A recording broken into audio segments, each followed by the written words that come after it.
There is no live video today. I know. I'm sorry. But actually, right now, I'm in New York. I'm over the other side of the pond. And, it's very difficult to go live when you're. I think I'm up the Rockefeller right now. But instead, I've put together a little bit of a compilation for you with some funny bits and some silly bits and some educational bits from the last 12 months. Welcome to Sidetrack, your sci-fi TV and movie channel.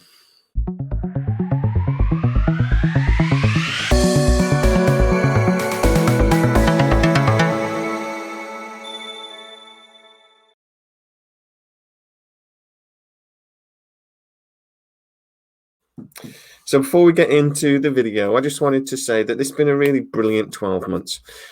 This time last year, we had 5,000 subscribers. We now have pushing 15,000 subscribers. At the start of the year, we had no idea what was going on with Stargate, which is one of our favorite shows. But now, thanks to Sci-trek and the sources I speak to, we've got a really good idea what's going on, and we're just waiting for that final announcement. It has been a little bit of a roller coaster, but we're at the finishing line. Also, I just wanted to thank the people that behind the scenes help Sidetrack. Matt Dean joined the channel this year. He now does a video on a Tuesday. He does a lot of the technical stuff because I don't know how computers work. I wanted to thank Stormy, who comes on every single week, even though he is insanely busy building spaceships. But he really gives his time because he loves the content. He gets really nothing out of it other than the enjoyment of talking to this stupid idiot. And, I just thank him so much. He is our resident American. He always will be. He is Danny Gandalf, and we love him dearly. And we got joined this year as well by a young, good-looking American. Now, Harris is too good-looking. We don't like him because of that. His hair's too long and he's got too much of it. We don't like him because of that. But he comes with such brilliant energy and really amazing insights. A completely different point of view to me and Stormy, really. And again, he gets nothing out of it other than the enjoyment of coming and talking to us. So again, Harris, thank you so much, sir. We're really, really looking forward to 2023, the year that we will finally get Stargate back on our screens, hopefully. And guys, thank you so much for subscribing, for liking every video, for sharing videos. I just really, really have loved the last 12 months, and just thank you very much. But hey, that's enough soppy shit. Get on with the video.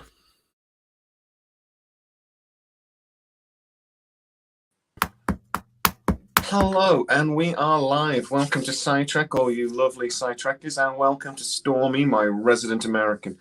Hello. Hello, Stormy. How are you, mate? I'm not in Ukraine, so I'm doing quite well. We're all not in Ukraine, so we're all doing better than the Ukrainians. We won't talk politics because that's not what we do here, but World War III? That's a distinct possibility. What's your favorite World War III film? So one thing about Barbarella is at the time, one of the world's foremost mimes, Marcel Marceau, he played Professor Ping. Did he say anything?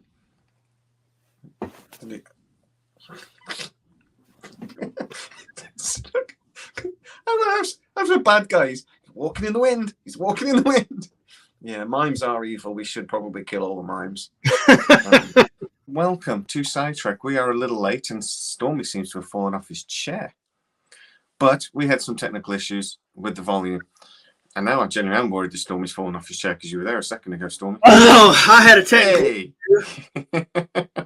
where CGI rendered on an LCD screen that the actor was in front of. That blew me away. These artists now use the Quake graphic system. They make all of these detailed scenes, complete total scenes, floor, backs, the back and the ceiling, and they call it the volume. And then the actor goes in this, and they're completely wrapped around. Wow, I didn't know that. I didn't know that was a thing. That's incredible. Yes, and because I went back and I saw, I was watching Mandalorian. Oh, this is good. This is good. This is good. And I see all the scenes, and I'm like, wow, that's pretty good special effects. But no, the actual visual that's on the LCD screen behind the actor. Mm. And so now, there's whole companies that build these environments that you can just download into your Quake system and render it in this volume, what's called the volume, the studio. Normally, an effect will be anything you see out of a window is sort of like, they used to do these giant photos, didn't they, or paintings, Yeah. and they'd be incredibly detailed. They cost hundreds of thousands of pounds, these things to produce. It's kind of a bit like, so you'd have a set, everything in the foreground is a set, but then everything in a distance. That's sort of like that on ecstasy. That's sort of like taking that sort of theory and just completely, they were encased in the digital world, aren't they? But in a physical way, which allows them to react to it, though, then. Yeah. I'll send you some links of the technology. It will just make your jaw drop. It's insane. It is just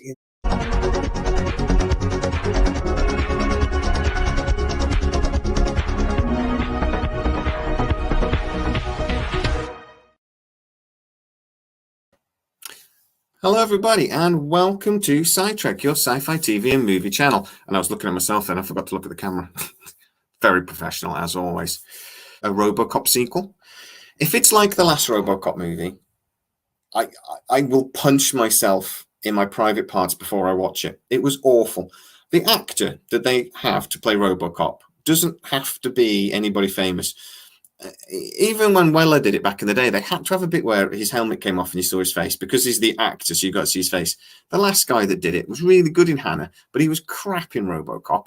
And again, they had to show his face for loads of periods of time because it's probably in his contract. RoboCop has got his thing. He's a very specific character, and that film really was something I was really, really looking forward to, and it was terrible. If they do a sequel, I said do, then it needs to be a hard reboot for me. Just forget that terrible movie. Michael Keaton was great in it, to be fair, but forget that RoboCop movie happened and just do a better version. I'd like to even see a sequel from the original, RoboCop 2 sort of thing. Matt, don't panic, calm down, you're okay. We'll put it this way: if everybody out of a team of 20 people loved the script and thought it was the way to go, you'd be concerned because someone's lying. Somebody in that group is not going to like it, or think that maybe they should try something else, or fresh blood, or whatever. There'll be probably people in that room that maybe just don't like Brad. I don't know. These are human beings we're talking about. It's going to be happening. The worry comes, though, is we need to find out who those people are.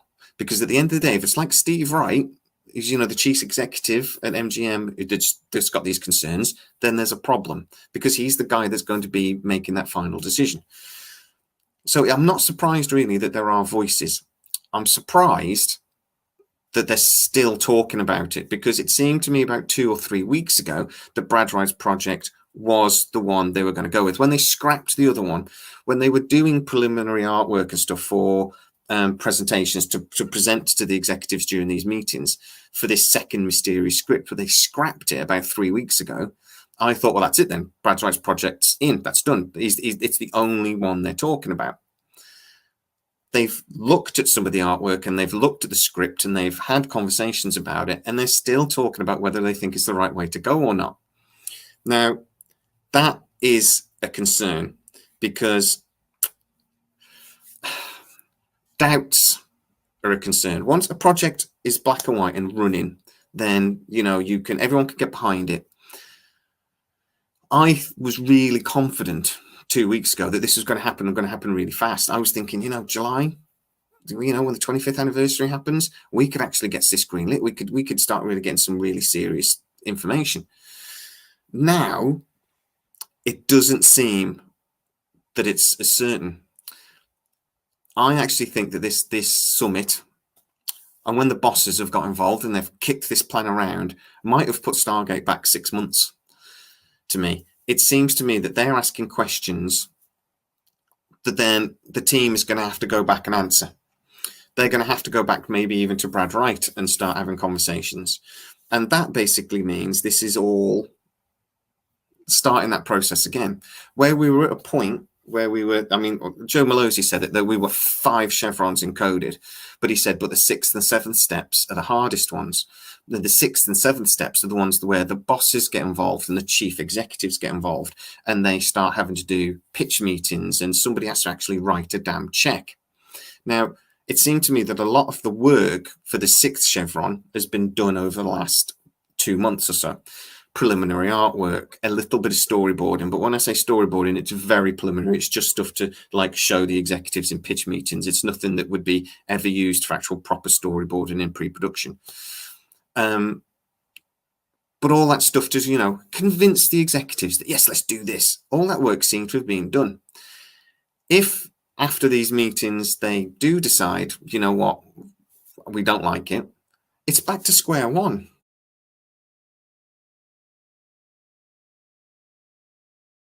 Initially, 12 months ago, they were hoping to have Stargate on our screens by the summer next year. I think it'll be more likely this summer. In a very short video, while I was on my holidays, that Michael DeLuca and Pam Abdi, who are the chairman of the motion pictures for MGM and the motion picture group president, basically the 2 top people for MGM motion pictures in particular, but they really are the top 2 executives, have resigned. But they didn't really as much resign as get pushed out. Mike Hopkins, who is a big executive for Amazon, released a statement not long afterwards saying that basically their departure has paved the way for MGM to be merged and to become a part of Amazon and Amazon Pictures. Now, this has royally annoyed MGM employees that I speak to, because they've been telling me for a long time now that actually Amazon had been making lots and lots of promises. They've been promising that there would be no job losses, that there would be an element of independence stayed within MGM, that MGM would be able to continue to make its own business arrangements and continue to do projects that it wants to do, that basically Amazon were just going to act like a parent company and they weren't going to interfere too much with what MGM wanted to do. There was repeated memos apparently sent around MGM from these executives, actually from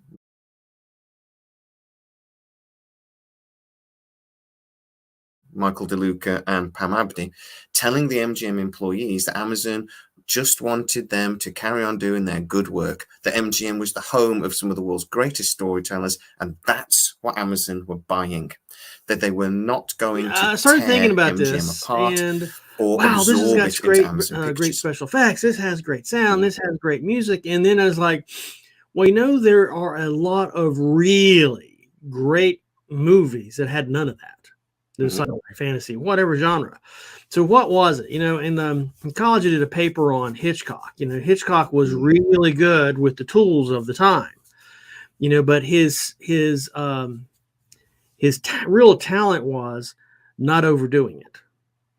He had, I mean, you know, he had access to everything, but he just didn't overdo it. And so, I mean, there's lots of things he could have done with the birds, with Psycho, the tools that were out there that he just never used because he was always trying to push the story forward.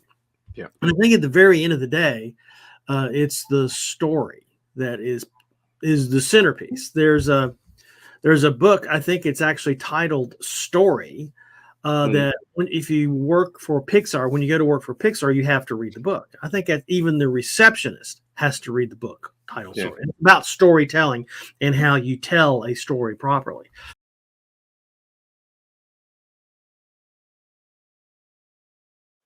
Good evening, hello, and welcome to Sidetrack. And sorry about my background, it's going all crazy and blurry, but I can't get the lighting right, so sod it. I am going live this evening, as a lot of you know already, because last night while I was sleeping, snoring my head off, my wife said, the question I was going to ask we hit 10,000 subscribers, which is you have phenomenal. An avionics, an aviation background, I think it's fair to say. Yes. Right. So, and you understand space travel and things, and you have a little bit of understanding of that area as well.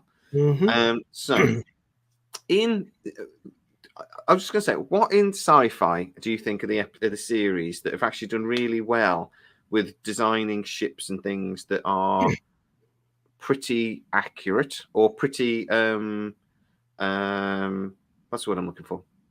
Obeys the laws of physics. Realism. Yeah, that's a bit of realism to them. Obeys the laws of physics. Actually, if you were going to build a starship, it's what it would be like, or could be. And what the series that you just think, no, why do the ships look like that? It's like, and I'll throw in the hat straight away. Star Trek. There is absolutely no reason why all the Federation starships look like that.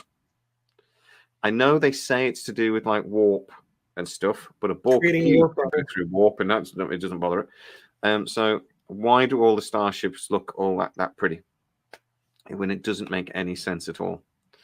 But I just wondered if you had any thoughts about what series. Does anything jump to mind? You think actually that does make sense? And I haven't asked you about this before, and so I'm completely throwing you in the deep end. Sorry, but well, the probably the best that really does work hard to get it right is The Expanse. Hands down.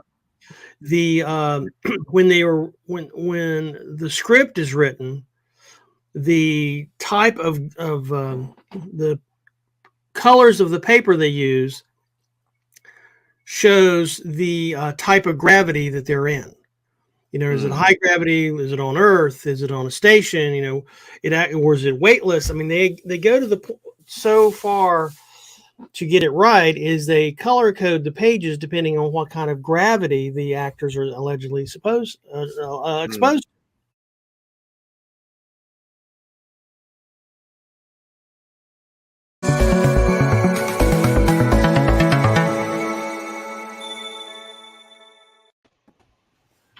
Hello, good afternoon, good morning, good evening, wherever the hell you are in the world, and welcome to Sidetrack on Sci-Fi Sunday, your sci-fi TV and movie channel. Today we are joined again by Harris. Oh, someone's repeated. I had to shut up. I had an open tab that went, why? God, Americans, you can't trust them to do. We're in a different time zone. And welcome to Sidetrack, our sci-fi TV and movie channel. And we are going to have a bit of a rant, but I'll introduce you in a second. Shut up, Matthew. Wait your turn. I'm going to have a bit of a rant tonight, and it's Stargate related, so we'll get into it in a second. And no shock if you've been watching the news, it's going to be giant freaking robots.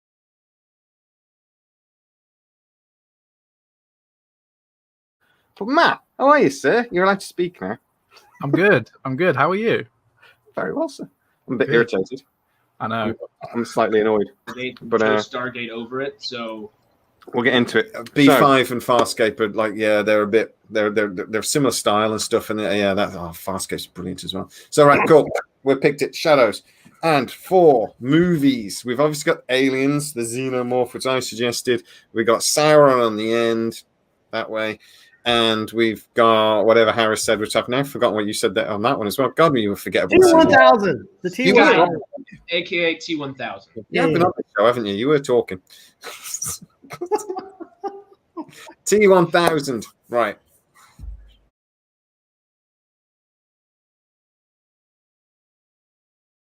About the second one. That'd be interesting to see what people would rate. A chance. I haven't given it a chance, so I keep saying it's terrible, and I don't know because I've only watched half an hour of the first one. I need to give it a chance. So my opinion really is irrelevant on that. Was it you, Jay, that didn't like the singing? Was that? I had about 45 minutes of the dwarf singing, and I got bored and turned it off. Because that's what Bilbo Baggins hates. So carefully. They sung for so long, though. Come on, it just went on and on. I went and built a shed, came back, and they were still singing. That's how long it was going. Are you sure you weren't like Martin Freeman's double during that time period? Because I think that's exactly like that was like his. That was the scene right there. That was. Yeah, and of course, wait till you get the king of Goblin Town. Okay, that sounds like fun. He has a bit of a ditty to say. My lad has watched all three, and he says I'm being an idiot and I should watch them because we all know that's true. Sorry? We all know that's true. Hey, I called you Danny to a couple of weeks ago. It wasn't even me. Somebody else said it. I love that you do that. Gandalf DeVito strikes again. That's right. I'm getting my hat. Hang on. I'll be back in a minute. And then Disney have got Willow, and it's going to blow both of these shows out of the water. I cannot wait for Willow. It's going to be awesome. I'm very glad you finished that with both of these out of the water. I thought you were about to say Willow was going to blow, and I was just about to just hang my head in It's sadness. going to be I was so excited. Danny Gandalf. Danny DeGandalf. Danny Gandalf. That's the next T-shirt design I'm doing. Danny Gandalf.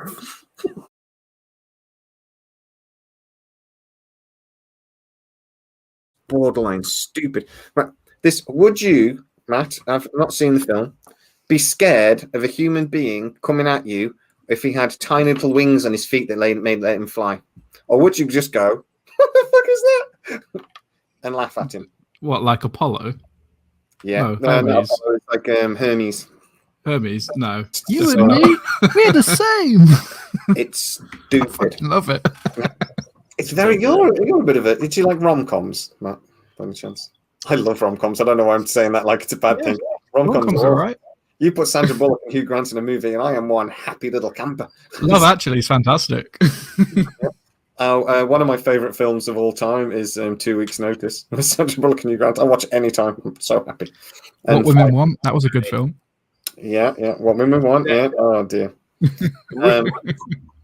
Quickly, best rom-com or your favorite rom-com ever?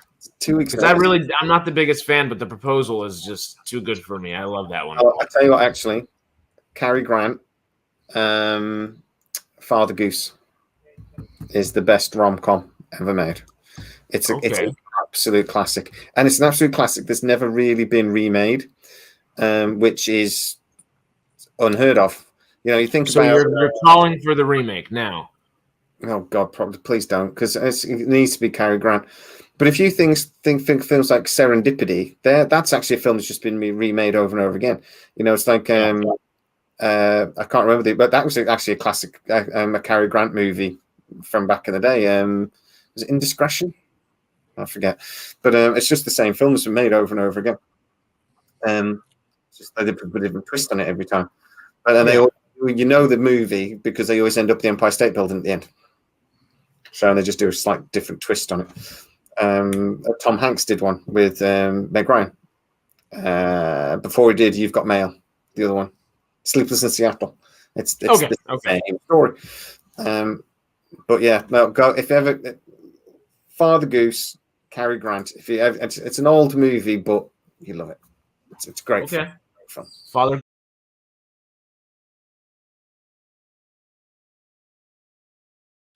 One of the things I loved about, I tell you what, I mean, in the 80s, I'll have to do a video one of the days and just talk about some of the movies in the 80s, because God, it was a terrible decade. Fashion and music, and oh God, it was awful. You're such a Duran Duran hater. Aren't they from your neck of the woods, sir?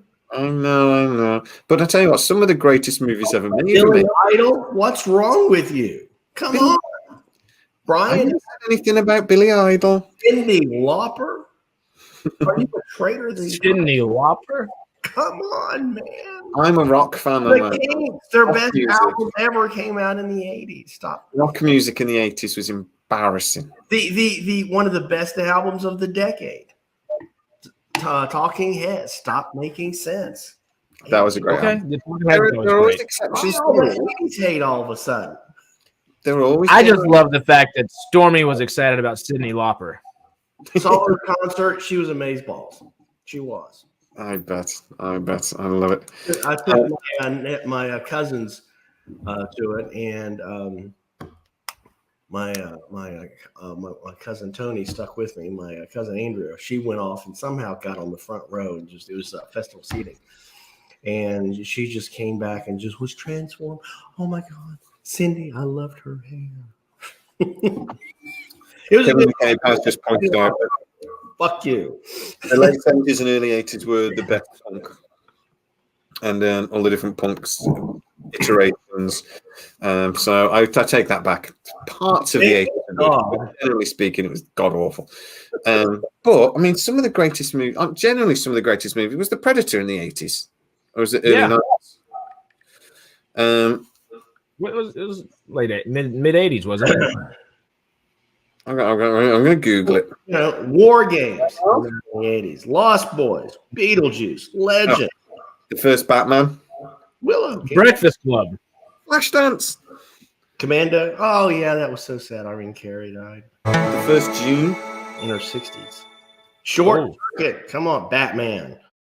Can I just point out this comment because a guy just put a comment in the video and it's genuinely made me laugh in my brain because I've never thought about it before. But Stormy, you do look a bit like Danny DeVito. that's never occurred to me, but yeah, a little bit.